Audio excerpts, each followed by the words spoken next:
So hello my dear friends, I hope you all are doing very good. और आज का video काफ़ी important होने वाला है। ये एक प्रकार का मैराथन सीरीज है। इसमें हम पूरे इंडियन इकोनॉमिक्स को देखेंगे, जितना भी सिलेबस है। This is your Indian economics syllabus for CET PG examination and people who are preparing for UGC net examination. This video will be also helpful for them also, और SET examination, ठीक है। चाहे PGT economics की आप तैयारी कर रहे हो तो UGC नेट, सेट और CUT, और यह आपका CUT का सिलेबस है। तो अभी CUT का एग्ज़ाम नज़दीक है, सो आई थॉट कि चलो मैं वीडियो बना देता हूँ।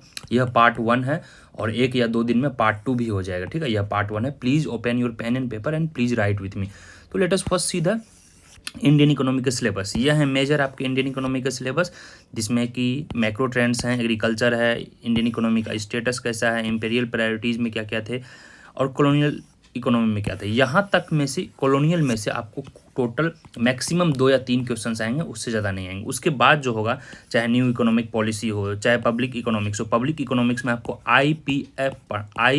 इंडियन पब्लिक इकोनॉमिक्स पढ़ना, IPE या IPF पढ़ना है, इंडियन पब्लिक फाइनेंस, ठीक है। पब्लिक फाइनेंस में जो भी आप पढ़ रहे हो। चलो स्टार्ट करते हैं आज का सेशन।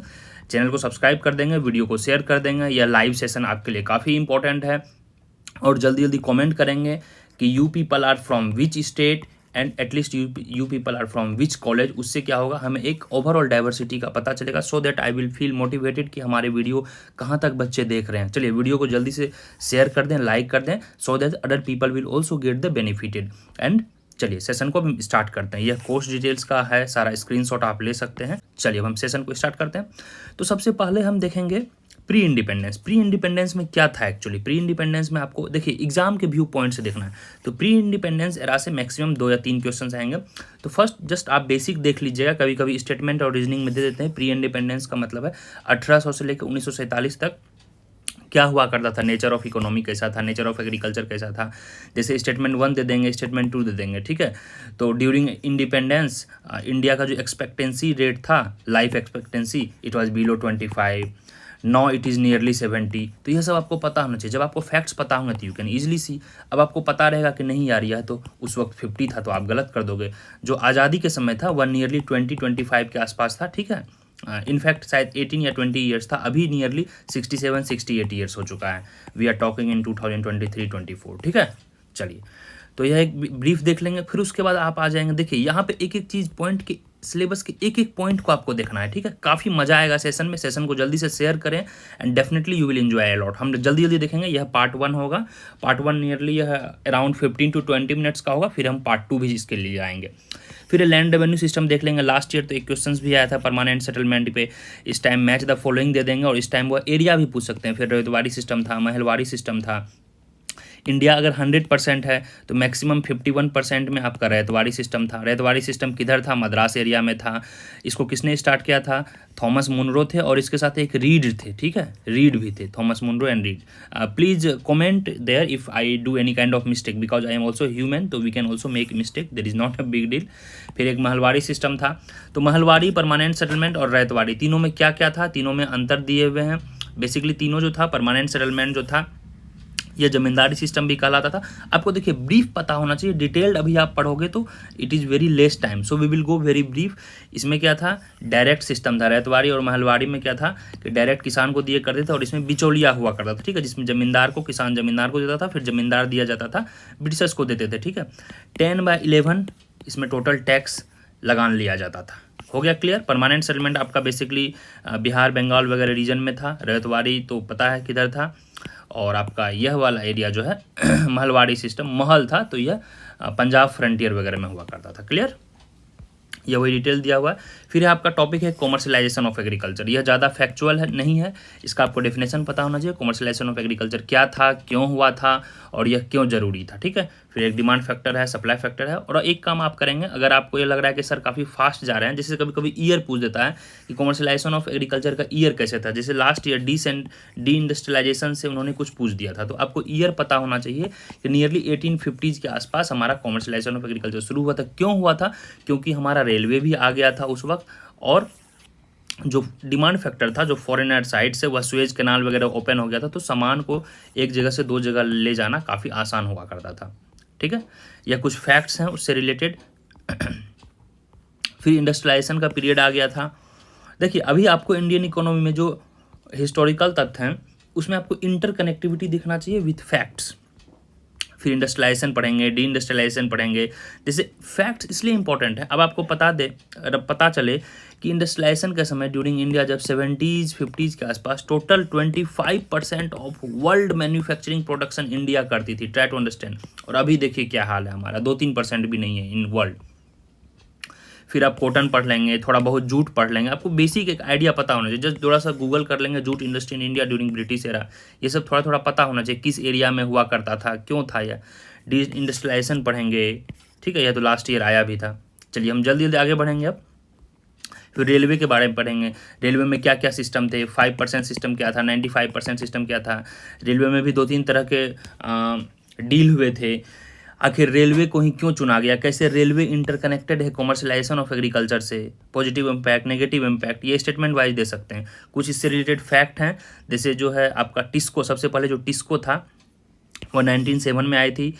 फिर 1908 में इसको आई थी एसोचौम, जो कि काफ़ी अच्छी इंडस्ट्री से रिलेटेड मानी जाती है, जो डील करती है गवर्नमेंट के साथ। 1920 में आई थी। ड्यूरिंग 1940 जो वर्ल्ड वार 1 के समय, देखिए ये 1914 का टाइम है, वर्ल्ड वार 1 के समय अराउंड क्या शेयर था जीडीपी मैन्युफैक्चरिंग में इंडिया का, ये सब कुछ फैक्ट्स हैं, आप देख लेंगे, ठीक है। ड्यूरिंग 1800 जो था एग्रीकल्चर का शेयर यह 62% था, जो कि अभी नियरली 18% है। तो इस तरह से वो रिलेट करेंगे, स्टेटमेंट 1 देंगे, स्टेटमेंट 2 देंगे, विच of the following is correct, ठीक है। चलिए थैंक यू। अब हम नेक्स्ट स्लाइड देखते हैं जल्दी से। फिर है आपका प्री इंडिपेंडेंस एरा का ही हम देखेंगे drain of wealth theory, very very important. Drain of wealth last time भी आया था, ठीक है। ड्रेन ऑफ वेल्थ का पीछे का थोड़ा बैकग्राउंड देखेंगे, आप पॉज करके वीडियो का स्क्रीनशॉट भी ले सकते हैं और काफ़ी इजीली लिखा हुआ है, या आप पढ़ भी सकते हैं। एज आई टोल्ड की काफ़ी हम क्विकली चलेंगे, तो देख लेते हैं ड्रेन ऑफ वेल्थ था क्या। देखिए ड्रेन ऑफ वेल्थ यह क्लियर दिखा था। ड्रेन का मतलब होता है किसी चीज़ को निकालना, ऑफ वेल्थ, वेल्थ मतलब इंडियन वेल्थ को कैसे ड्रेन करके ब्रिटेन में शिफ्ट किया गया, किस वे से शिफ्ट किया गया, तो यह था these are the system. Home charges थे, increase in rate of sterling थी। अब देखिए हुआ क्या था, जो इरफान हबीब सर हैं, इरफान हबीब ने इसका इन पे रिसर्च भी किया था, तो दे टोल्ड कि नियरली 2% ऑफ नेशनल इनकम जो था वह ड्रेन ऑफ वेल्थ में था। और मार्क्स टोल्ड कि drain of wealth is a bleeding process, कभी कभी ये स्टेटमेंट दे सकता है। क्लियर। ये देखिए ये है इरफान हबीब जी हैं, ये सॉरी दादा भाई नौरोजी हैं। तो ड्रेन ऑफ वेल्थ का जो आइडिया है वह दादा भाई नौरोजी ने दिया था। लास्ट ईयर यह बुक का नाम भी आया था, famous book, in 1901। But he has calculated per capita income 20 rupees in 1867 itself, ठीक है। और 1900 में आरसी दत्ता ने इनको सपोर्ट भी किया था कि yes what he is telling somewhat it is true. Clear. अब आपको पता चल गया drain of wealth. Drain of का वेल्थ का मतलब वही है, एक होम चार्जेज। होम चार्जेज का मतलब हो गया कि सिविल लेवल पे क्या करते थे, जैसे ड्रेन ऑफ वेल्थ का मतलब क्या है, जो इंडियंस हैं, ठीक है। चलिए इंडियंस को तो सैलरी इंडियन वेल्थ से मिलेगी, बट जो ब्रिटिशर्स आर्मी थे, ब्रिटिशर्स ऑफिसर्स थे, और यह अगर बोल रहे थे कि मैं ब्रिटिश पार्लियामेंट में इंडिया से रिलेटेड लॉ बना रहा हूँ, तो यह भी आप इंडियन वेल्थ से मुझे सैलरी दो। So many things were there. एक लाइन में आप समझो, इंडियन वेल्थ को ड्रेन करके जब ब्रिटेन यूज करती थी तो it was known as drain of wealth. चलिए हम जल्दी से आगे बढ़ेंगे। Trade during pre independence era, इसको आप जल्दी से स्क्रीनशॉट ले लेंगे अगर आप इंटरेस्टेड हैं, और जल्दी से फैक्ट पढ़ लेंगे, ठीक है। लैंड रिफॉर्म काफ़ी इंपॉर्टेंट है। आई होप कि आपको पता होगा, जेसी कुमारप्पम कमेटी थी, शायद इस बार एग्जाम में आ सकता है, वेरी वेरी इंपॉर्टेंट कमेटी, जेसी कुमारप्पम कमेटी या मैच द फॉलोइंग कमेटी पूछ सकती है। तो उन्होंने क्या दिया था, उन्होंने रिकमेंडेशन दिया था रिलेटेड टू लैंड रिफॉर्म्स, ठीक है, याद रखेंगे आपको। फिर है बिफोर इंडिपेंडेंस फिजिकल और मॉनेटरी सिस्टम कैसा था, तो आपको पता होगा वह ज़्यादा फ्रेगमेंटेड था, इतना ज़्यादा यूनिफाइड नहीं था जैसा अभी इंटीग्रेटेड फॉर्म है। इनफॉर्मल बैंकिंग हुआ करता था, नियरली 60-70% इनफॉर्मल दिया जाता था लोगों को, मनी लेंडर्स वगैरह ज़्यादा हुआ करते थे। यह कुछ बैंक्स के नाम है, आप ध्यान में रख लेंगे, ठीक है।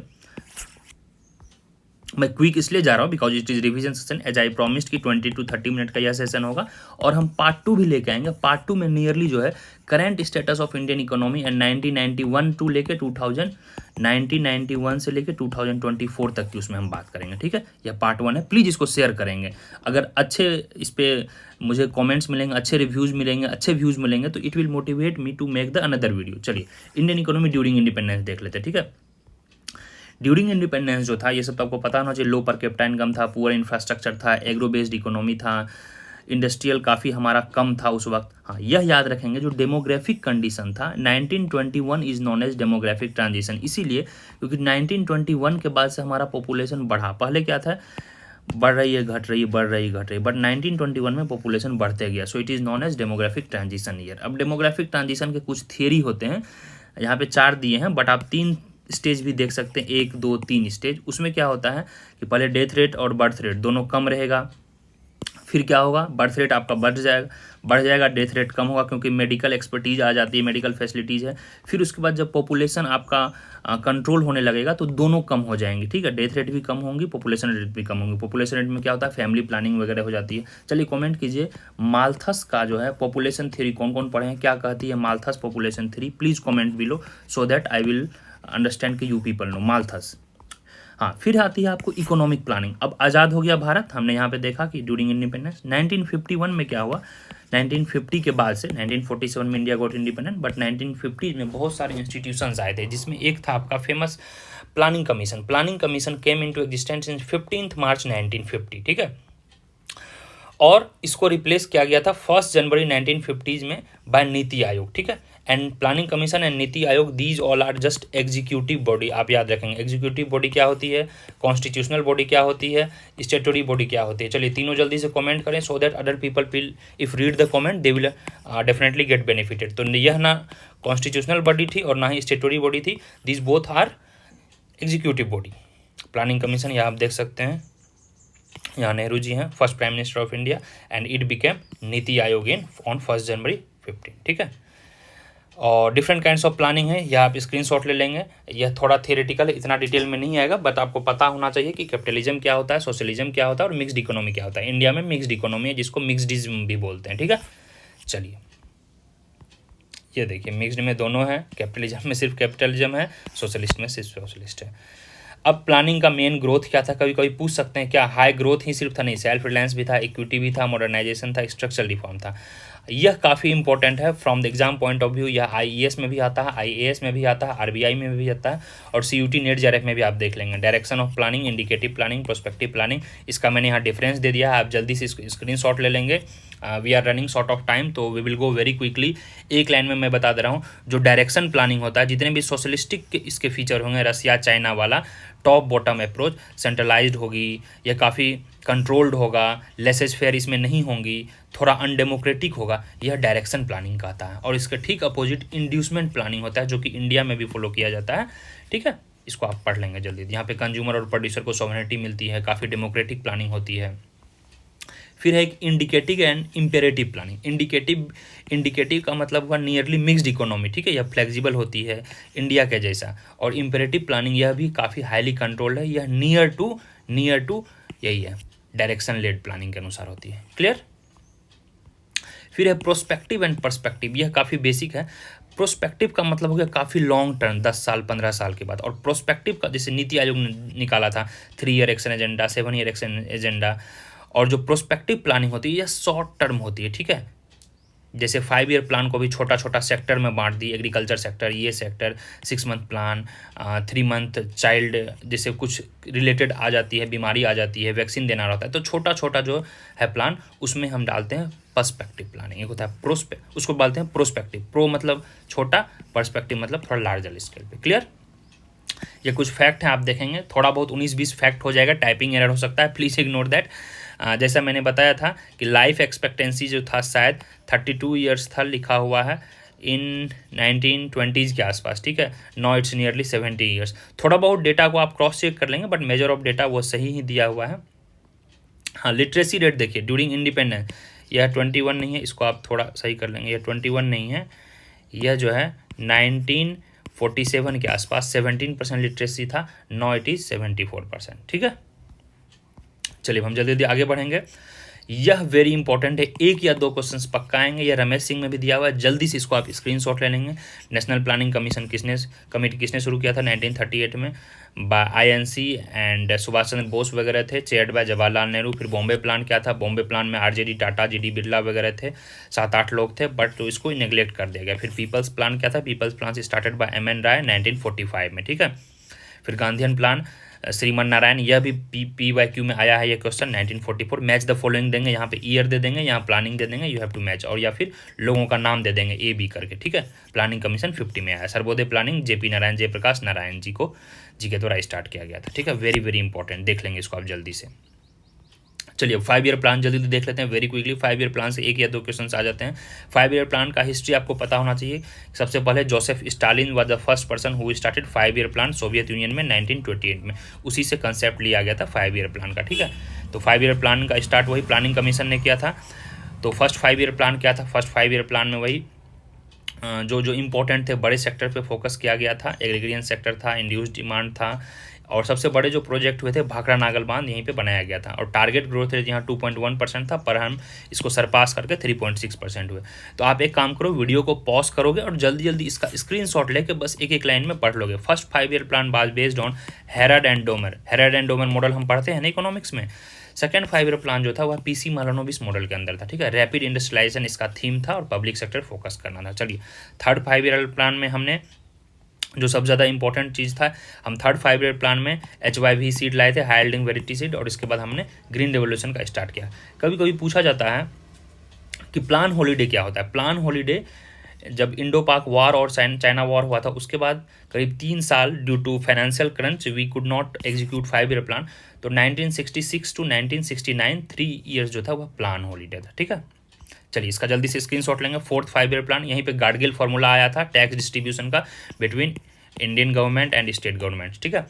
तो 14th मेजर फाइनेंशियल बैंक का यहाँ पर नेशनलाइजेशन किया गया था, और एग्रीकल्चर का ग्रीन रिवोल्यूशन का यहीं पे पीक पकड़ लिया था। 66-67 में आ गया था, बट 69-64 में across half of the country पहुँच चुकी थी green revolution, specially in north India. चलिए यह था एक फेमस गरीबी हटाओ हु और व्हेन, आप जल्दी से कमेंट करें। इंदिरा गांधी ने शायद दिया था 1975 में। फिफ्थ 5 प्लान, जल्दी से इसको स्क्रीनशॉट लेंगे आप। हाँ, नाबार्ड कब आई थी? हाँ, एक बीच में रोलिंग प्लान आया था। रोलिंग प्लान 78-80 में आया था। फर्स्ट टाइम नॉन कांग्रेस जब गवर्नमेंट बनी थी तो यहीं पे इन्होंने बताया था कि रोलिंग प्लान हम लगाएंगे और हम कांग्रेस लेड 5 ईयर प्लान को नहीं लाएंगे, परंतु ये 80 के बाद खत्म हो गया था, ठीक है। हाँ, नाबार्ड बताइए जल्दी, नाबार्ड का फुल फॉर्म लिखिए, नाबार्ड का काम बताइए, कब और किस 5 ईयर प्लान में आया था। 6th 5 ईयर प्लान में आया था, चलिए मैं ही बता देता हूँ। फिर MRTP का फुल फॉर्म बताएंगे, कब आया था। ये सब काफ़ी VVI है, वेरी वेरी इंपॉर्टेंट क्वेश्चन है, प्लीज़ डोंट इग्नोर दिस। फिर 7th 5 ईयर प्लान आएगा, 8th 5 ईयर प्लान आएगा, जल्दी जल्दी इसका आप स्क्रीनशॉट ले लेंगे। एक एनुअल प्लान आया था 1990s में, क्योंकि जब क्राइसिस हो गई थी LPG के पहले, ठीक है, 90s के क्राइसिस में, तो एक हमारा एनुअल प्लान लाया गया था 90 to 92 के बीच। अब हम यहाँ से काफ़ी डिटेल्ड देखेंगे, थोड़ा सा हम एग्रीकल्चर रिवॉल्यूशन अभी मैं देख लेता हूँ। हाँ, ये याद रखेंगे, श्रीवर्णम कमेटी थी नाबार्ड से रिलेटेड, काफ़ी फेमस था यह, 82 में आई थी।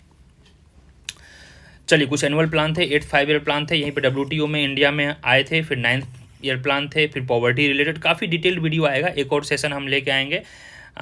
फिर आप देख लेंगे कि फर्स्ट टाइम सस्टेनेबल ग्रोथ कब ऐड किया गया था, आप वह एक बार देख लेंगे। आई थिंक 10th या 11th में था, जल्दी से आप कमेंट करेंगे नीचे। अब एग्रीकल्चर पे जल्दी से देख लेते हैं। Agriculture is the most important part for any exam. अभी जो है नियरली GDP का 18% शेयर है इंडियन एग्रीकल्चर में, और 2022 डेटा के अनुसार टोटल प्रोडक्शन जो था 315 था, और सबसे ज़्यादा राइस का प्रोडक्शन था, ठीक है। Green revolution most important part है। MS स्वामीनाथन जी का भी डेथ हुआ है, तो question can be asked on this topic, ठीक है, ऑन द ग्रीन रिवोल्यूशन। चलिए जल्दी से इसका आप स्क्रीनशॉट लेंगे गाइस, जल्दी से स्क्रीनशॉट लेंगे सो that you could read it later, ठीक है। जो भी इंपॉर्टेंट फैक्ट्स होंगे आप देख लेंगे। इम्पैक्ट ऑफ ग्रीन रिवोल्यूशन, थोड़ा सा ये सब्जेक्टिव हो जाएगा। फर्स्ट वेव सेकेंड वेव इसको आप स्किप कर सकते हैं। जो भी मेंस आंसर राइटिंग करेंगे IAS का IAS का, उनके लिए यह इंपॉर्टेंट है। सेकेंड फेज फिर आया, हाँ, सेकेंड फेज में इसको बोला जाता है maturing of green revolution by GS भावा। फिर थर्ड आ गया ऑनवर्ड। हाँ, अब देखते हैं हम थोड़ा सा कि different types of revolution. Black revolution last time पूछा गया है, blue revolution, brown revolution, golden revolution, grey revolution, white revolution, yellow revolution, silver revolution, ठीक है। किसको क्या बोलते हैं, एग को बोलते हैं, यह सब दिए हुए हैं। मैच द फॉलोइंग करके आप इसको स्क्रीनशॉट ले लेंगे या फिर जल्दी जल्दी कमेंट कर देंगे। और आपको अगर पता, जैसे येलो रिवोल्यूशन ऑयल सीड से है, एक है पिंक रिवोल्यूशन, जल्दी से बताइए तो what is pink revolution. I hope कि सेशन में मजा आ रहा होगा, जल्दी से शेयर करेंगे वीडियो को। Agriculture marketing non institutional source हो गए ये, money lender, relative, commission agents, और इंस्टीट्यूशनल सोर्स ये हो गए, ठीक है। इंस्टीट्यूशनल मतलब गवर्नमेंट बैक्ड। तो अभी भी इंस्टीट्यूशनल सोर्स में जो है कम है, नियरली 30% अभी भी नॉन इंस्टीट्यूशनल में है, तो उसको इम्प्रूव करना है फाइनेंशियल इंक्लूजन के तहत। ठीक है, यहाँ पे आप डेटा देख सकते हैं। हाँ चलिए, बस 2 मिनट और गाइज। नियरली 40% 24 में था non institutional source. Non institutional का मतलब हो गया बैंक वगैरह छोड़ के, यह है आपका non institutional source of agricultural finance. हाँ, इसके बाद थोड़ा सा यह एक आध क्वेश्चन है, जल्दी से स्क्रीनशॉट लेके क्वेश्चंस आप करेंगे, और यह क्वेश्चन करने के बाद जल्दी से कमेंट करेंगे कि yes sir session is very good, so that I will get motivated and I will be uploading the part 2। Part 2 ज़्यादा इंपॉर्टेंट होगा। ठीक है, यहाँ क्वेश्चन करेंगे, विच of the following statement is correct on the planning पे है, Bombay plan है, नारायण अग्रवाल है, इसका आंसर यहाँ पे दिया होगा, आंसर सी होगा, यहाँ आंसर सी है इसका, गांधीयन प्लान होगा। जल्दी से आप पॉज करके पढ़ेंगे। देखिए इतना आप कर लोगे, मैं गारंटी देता हूँ, अगर 15 क्वेश्चन इंडियन इकोनॉमी में से आ रहे हैं तो 4 या 5 क्वेश्चन यहाँ से बनेंगे, और एक और मैं सेशन डालूंगा उससे भी 4 या 5 बन जाएंगे। ठीक है, और 5 क्वेश्चन आप अपने सेल्फ स्टडी से कर लेना, वहाँ से 15 क्वेश्चन निकल जाएंगे।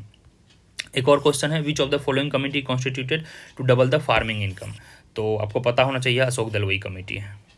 ठीक है, answer C Ashok Dalwai committee, इसके डिटेल्स आप यहाँ पढ़ लेंगे, स्क्रीनशॉट जल्दी से ले लेंगे। चलिए, एक और कमेटी है संथानम कमेटी, ये इस करप्शन से रिलेटेड था और 2004 में बनाया गया था। ठीक है, 1964 में CBC आया इसी के आधार पे, और 1962 में लाल बहादुर शास्त्री ने एंटी करप्शन बनाया था। इसके देखिए 3 क्वेश्चन आए, 3 में से काफ़ी इंपॉर्टेंट नॉलेज है। एक इसका आप स्क्रीनशॉट लीजिए, इसका आंसर यहाँ पे, वीडियो को पॉज करें और जल्दी से ये ले लें।